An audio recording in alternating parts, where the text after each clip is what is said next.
I really love this piece. The drape on this is amazing, which is a little bit annoying. Hi, welcome or welcome back to my channel. If you're new here, hi, my name is Mathilde, I'm a French knitter, and today I want to share with you 2 finished objects and 1 whip in this knitting podcast episode. If you've been here before and you're subscribed, thank you so much, I really appreciate it. And if you're not subscribed, and whether you've been here before or not, I would really appreciate if you clicked on the subscribe button so that you don't miss any future content. As you can see, the background behind me is a little bit different than usual, because usually I have my books, but now those are all in boxes and I haven't...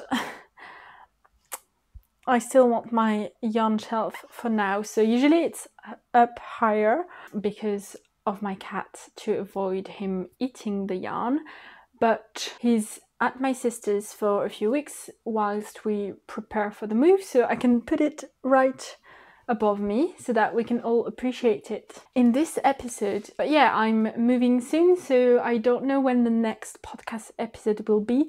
I'm hoping I'll still be able to film in 2 weeks, but just in case I'm not, you know, I do still have a lot of progress to share with you. I've finished 2 objects and I'm working on a 3rd whip, which I've cast on ages ago, and I didn't think I would have progress on it, but I do, so that's great.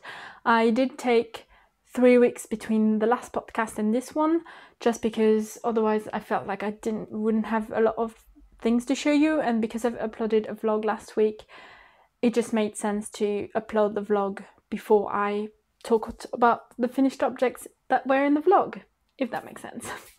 If you haven't watched that vlog, highly recommend. I really enjoyed making it, editing it and everything, so yeah. So let's just get straight into it, shall we?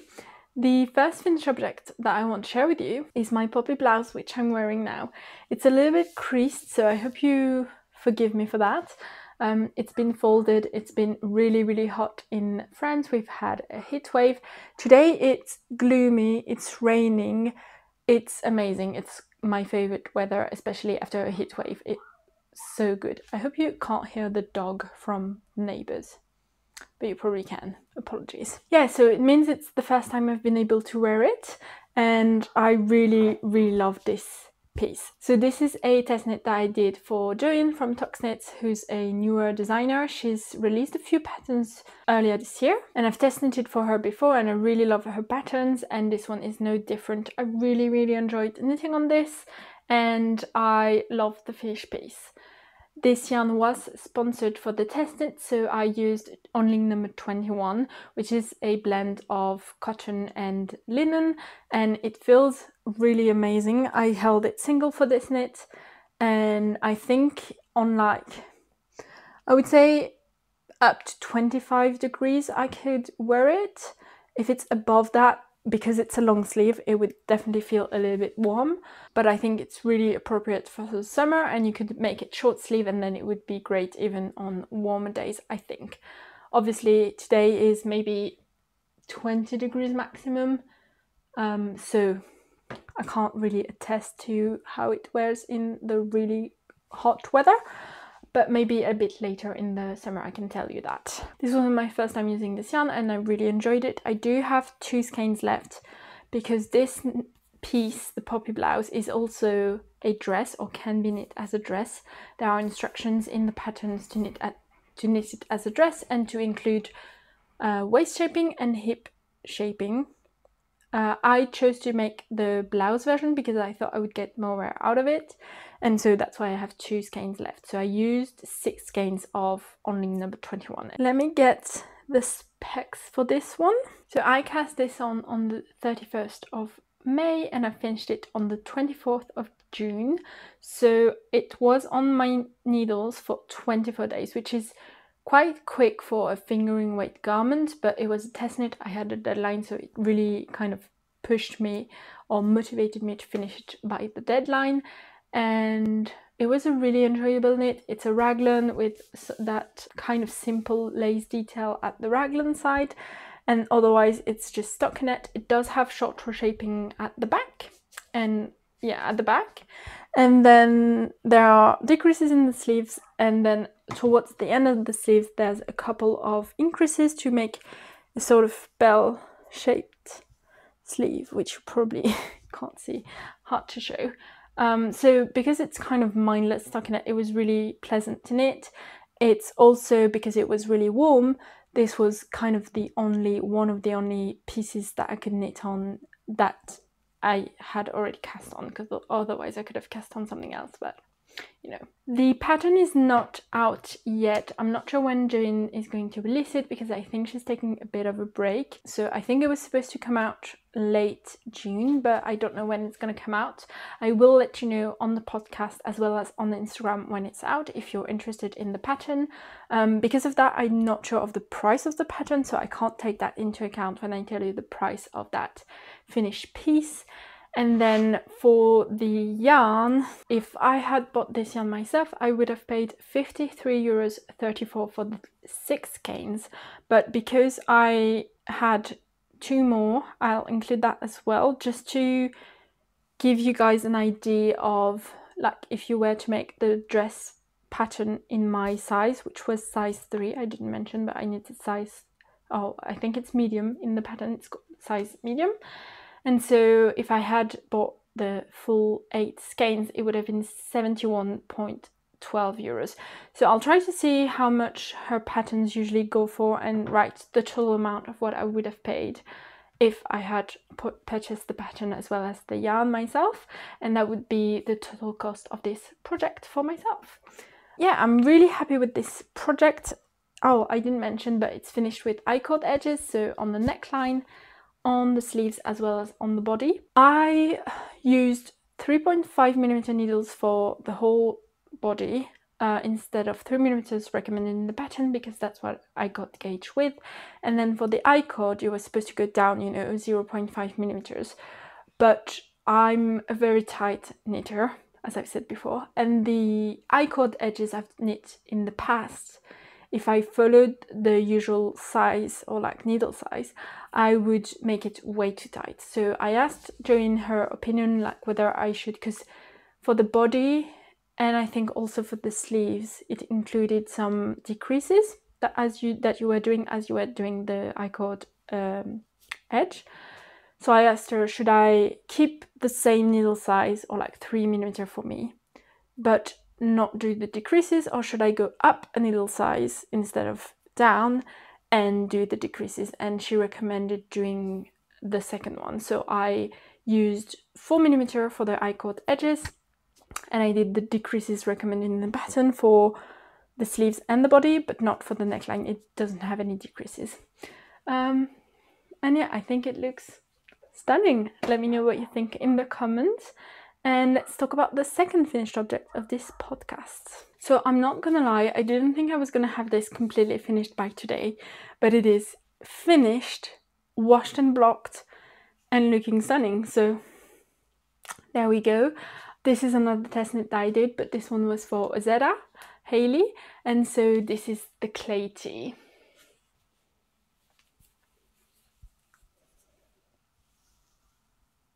Which is looking amazing. So the clay tee is a really lovely textured design. She took the same texture as her clay sweater, which is also really gorgeous, and I've been eyeing that up for a while. But when I saw the clay tee, I was like, oh, I really want to make this. I don't really have any knitted tees in my wardrobe. Yeah, I have one, but I've actually given it away. And that was actually another pattern by Ozetta, because I made it too small for myself. So I gave it away to a friend. And so I really wanted to test knitting another tee that was the right size. And so when I saw the testicle, I was like, I would really like to get it. And I did. For this knit, I didn't use the recommended yarn, which was Knitting for Life Pure Silk, because I couldn't really find a color that I wanted. I really wanted a navy blue, and in the pure silk it doesn't come in the navy blue. So I thought about getting the Knitting for Life merino in the navy blue, but I was like, actually I have one skein left of Sunday by Sandnes Garn, there we go, which is in the colorway 5882. So I had one skein left over from another project, so I thought I would buy the recommended yarn, but in case, you never know, I feel like with test knits, how, you know, if the yardage is a bit wrong, I would rather have too much yarn, especially because I'm usually a tight knitter, so I usually have to swatch 1 or 2 times or twice. So I just really wanted to make sure I had enough. So I got the recommended amount of yarn, and then it was also allowed me to actually make my swatch with my leftover yarn before I even got this in the mail. Anyways, so I got this, which is 100% merino wool, which is, because you hold this double, it does make this definitely a bit more of a heavy tee than the recommended one. But I think the drape on this is amazing.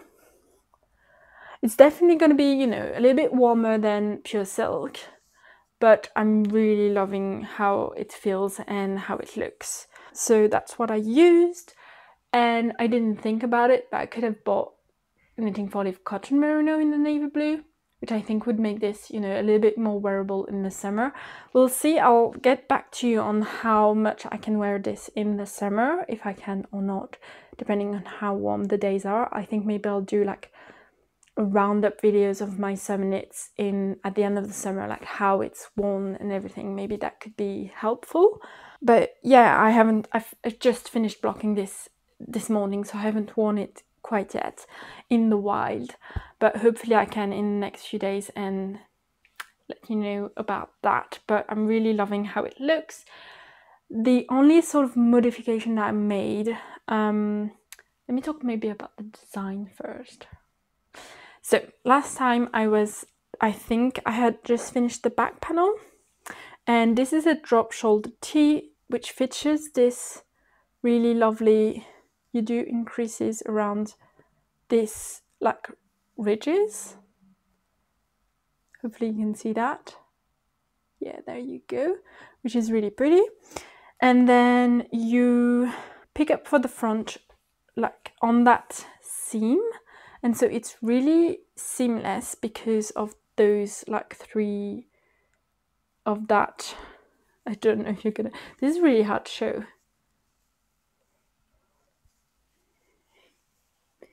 Can I here? You pick up stitches here for the front. I think I showed you the right place. And then I have yarn that's sticking out a little bit from weaving in ends. I'll cut that afterwards. And then you knit a little bit of a shoulder, and the same for the other one, and then you join under the neckline. You knit down. I don't think you have any armhole increases on those front panels, but once you join, do you? I don't remember. Maybe you do. I'll put it on the screen because I don't remember. I don't think there's any armhole increases. No, I don't think there is. And then you just knit in the round. In the pattern, she says you can knit up to 4 or 5 repeats of the pattern. I mean, you can do more, but you'll just need to have more yarn than recommended in the pattern. I think I chose to do 4 because I really wanted this to be a tiny bit cropped, because I'm going to be wearing it with high-waisted jeans or a high-waisted skirt that I have, or high-waisted pairs of shorts, so everything high-waisted. So I really wanted this to be quite, not cropped, but just didn't want it to be too long, even though this is quite a boxy fit. And then the sleeves, actually mine turned out a tiny bit shorter, or not shorter, but width-wise, circumference-wise, just a tiny bit less wide, because I couldn't follow the pickup rate and get the right number of stitches. And so I chose to follow the pickup rate and get less stitches. So I do have a few less stitches than I should for my size. Knitted size medium. Sorry, I always forget to say. So it's a tiny bit shorter, but I did kind of stretch it out a tiny bit in blocking, not too much because I didn't want it to be distorted or anything, but it allowed me to have only 1 centimeter off the circumference. So I think it's okay, but that means if you see it on me and you think it's a bit tight or like close to my arm circumference, that's just because of my own mistake and not because of the pattern itself. So just thought I would mention that. I did ask Ozetta how she felt about that, but she didn't get back to me yet. So if she tells me that she would rather I reknit the sleeves, you know, with the correct amount of stitches, I'll do that. That's fine. I have plenty left over of yarn, which kind of brings me to my next question. I'll get back to the clay tee, but I have one full skein, and then I've got, in total, I think I've got 154 grams, including the yarns from my, like the scrap yarn I had from the other project. So I'm thinking I might do the square neck camisole in this navy blue merino wool. Let me know what you think, because I really wanted the square neck camisole to be knit with the dark yarn, but the only other yarn I have in my stash is this one. Can you see that one? The yarn from Japan, and I've got too much quantity for just a camisole, and I would have leftovers. So, and I think in navy blue it would look really gorgeous. So maybe I'm gonna add that to my summer plans. Maybe. Let me know what you think. What else can I say about the pattern? This was a really, the pattern was really well written. There were a few hiccups at the very beginning, but other test knitters caught that for me before I could, and it wasn't anything like, you know, crazy. And otherwise the pattern was really smooth. It's really lovely to knit. It's obviously, because it's a, you know, a textured pattern repeat, you always kind of want to get to the next row. You're like, oh, I'm just gonna reach that row here, or like those rounds here, but then you're like, oh, but it's just this amount of rounds, so let me just do that, and then, you know, you keep going. So that's really great, and I love the rolled neckline for this. That's making me really want to knit another sweater or tee with that neckline. I know Petit Knit has the cloud sweater and the cloud tee and everything with that, so maybe later, not right now, but I really do love that look. And then also what I really love is that this doesn't have any ribbing, or like, you know, 1x1 or 2x2 ribbing, so you finish with the pattern itself and then you just bind off regularly, like a regular bind off, which I think looks fine.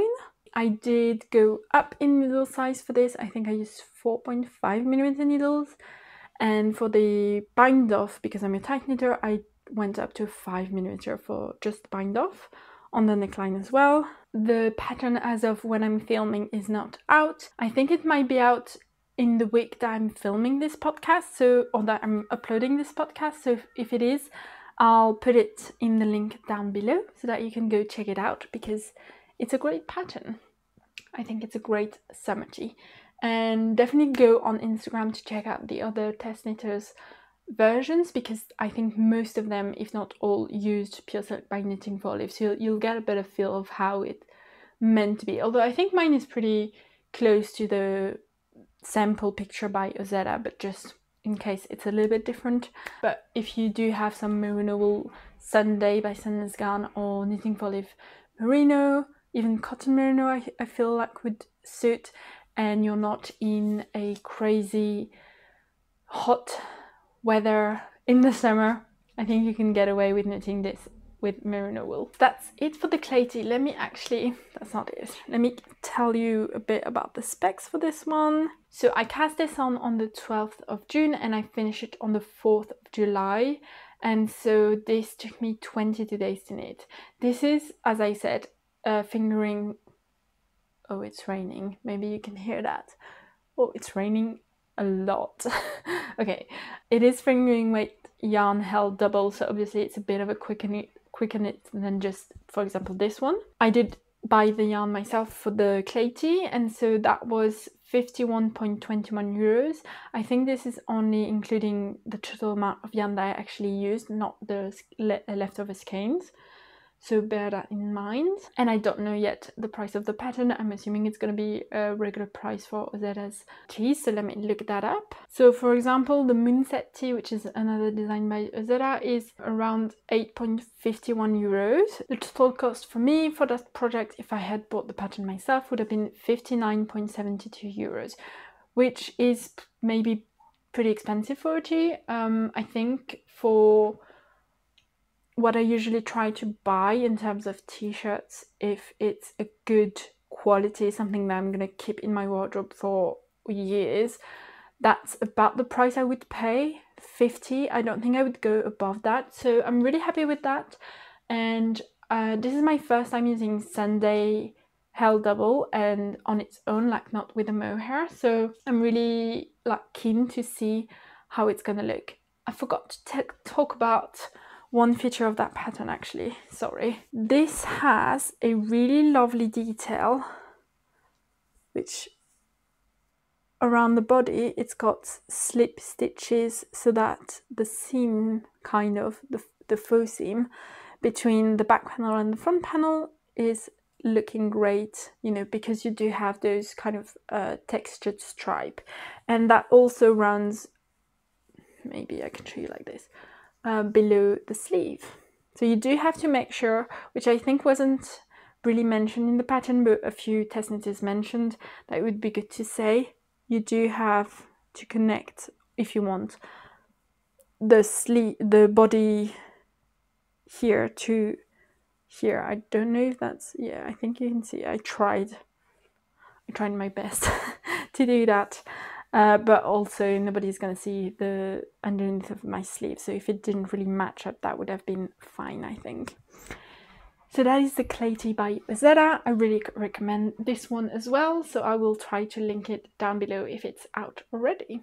Now, as I said, I finished this on the 4th of July and today is the 6th of July, and so I've been able to pick back up another knit, and I really wanted to focus on summer knitting because whilst it's raining today, it wasn't for the past couple of weeks and it's been really hot, so I didn't really want to pick back up any of my like cardigans or sweater whips. So I do have some progress to share with you on my mixed Rib Cami. So this is a pattern by Florence Miller, and this is a summer tee that I'm knitting in Knitting for Olive Cotton Merino in the colorway Thundercloud, which is a mix of 70% organic cotton and 30% extra fine merino wool.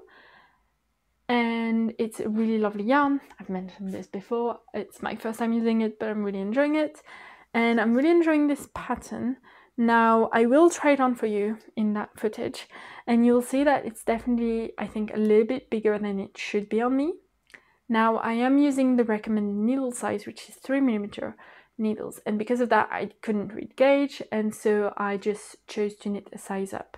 I didn't want to use a needle size up because I wanted, since this is a summer tee, I didn't want the fabric to be too see-through. And so I'm knitting a size D, and even though at least pre-blocking my gauge is off, I think I'm getting about 9 centimeters instead of 10 centimeters in the same amount of stitches. So I think I was right to go up in size.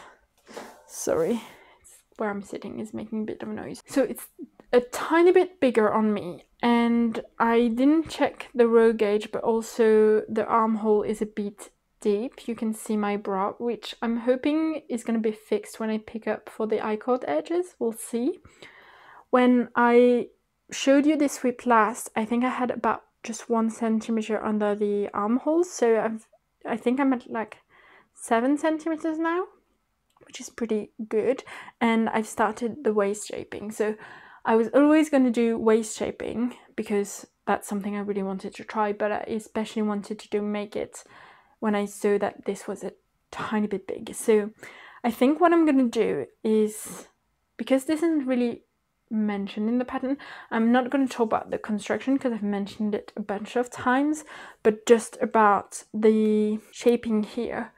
It's optional waist shaping, so you don't have to do it, and she just gives you, you know, the round that you're meant to do to decrease the decrease round.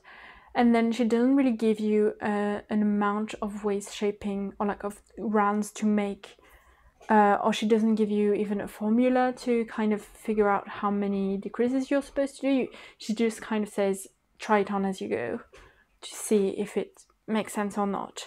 which is a little bit annoying because I don't really want to try it out every so often. And she also only tells you that you can do any number of decreases that you want, but you should always have a certain amount of stitches underneath the arms. How can I say that? Like, this is going to be a random number, but let's just say there's 20 stitches here in the stockinette panel, and she's going to tell you do the number of decreases that you want, but you should always have 6 stitches under the armholes, so don't decrease up to that point. Do you know what I mean? But I don't know if she means the stitches that you cast on here, you know, with the backward loop method, or if she's talking about the whole stockinette panel, so from the armhole increases up to the other side. I think because I saw on other Ravelry pages, I think she means the whole stockinette panel for those number of stitches that you should always have. And that's how I'm gonna do it. I'm gonna see, you know, I'm gonna try it on again and again as I decrease and see up to which point I want to decrease. And if that means I don't really follow the pattern, then so be it. I don't know. And then the other thing that I think I'm gonna do, and I thought about this a little bit before I picked this back up. The only thing I'm worried about with making the waist decreases is that I've got quite a thin waist, but then I've got quite big hips. And I don't really want this to roll up when I'm wearing it, because that's one thing that's really annoying. So I think what I'm going to do, and I've seen also on Ravelry all the people making that modification, is including hip increases after I finish the waist shaping. So I'll tell you how I did that when I get to it. I hope it works out. I think I'll definitely put on my Ravelry how many rounds of decreases I did for the waist shaping, just in case you want to know, once I've finished that. And if I do the hip increases, I'll also include that number on my Ravelry page, and I'll mention it in the podcast, obviously. I think what I'm going to do, like future kind of plans, is I want to finish this skein of the cotton merino for the body, and once I've done that, I think I'll go back, or I'll go to the I-cord edges, and then I'll use whatever left I have of this. I don't know if I'll use the full third skein because I don't want this to be too long, but I do want to be able to tuck it inside like jeans or shorts or whatever. So we'll see if I end up using all of it. I think I'll have leftovers, but that's fine. So let me just put on a stitch marker so that I can share with you my progress next time. As I said, I'm not sure when the next podcast episode will be because I'm going to be moving soon. But so this might be a finished object next time. Maybe not, because I do still have a lot to do and it is fingering weight. So takes a bit of time, but yeah, that's the mixed Rib Cami. I'm hoping the size fits, even if it's a tiny bit bigger. I really love this project, so I'm thinking maybe next year I'll do it again, and maybe I'll change the size that I make and hopefully get better, or like a garment with more negatives as intended than what I have here. We'll see. So that's it for my finished objects and whips. Now, just before we go, I again want to ask your opinions on what I should cast on next, because I do have 2 finished objects and all of my other whips, excluding the mixed Rib Cami, are kind of like more appropriate for fall. And I do want to, you know, knit on them and finish them this summer. But I did have on my summer knitting plans the Honey Clutch by Petite Knit, which is a gift knit that I want to make with scrap yarn. I also have the camisole number 4 that I want to make by My Favorite Things Knitwear, which I would like to knit with my leftover compatible cashmere by Knitting for Olive, which was leftover from my Celine cardigan. So I have 4 skeins, a bit more I think, of that. So I think it would be good to keep knitting summer projects, even though I do have some whips that I would like to finish, but I think it just makes sense to focus on summer projects. So honey clutch, camisole number 4, or the square neck camisole with that navy blue yarn. Let me know what you think I should cast on next, what would make the most sense. I do also have a 4th thing that I could do, which is to finish my pair of socks, which are the Maine Coast Summer Socks by Somali Design. I finished the first one, I haven't cast on the second one, so that could also be a contender. Which would also allow me to finish one of my whips. So let me know what I should do, because I am unsure and I would really appreciate your input. So I think that's it for me. Next time we see each other in a podcast episode, I'll probably be in another place. So maybe you have to say goodbye to those shells, even like the books, because I'm not sure I'm gonna have that background anymore, except in the next video. If I do post a video next week, then you'll still be able to enjoy that a bit more.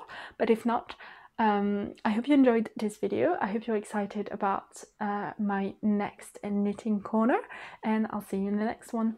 Bye!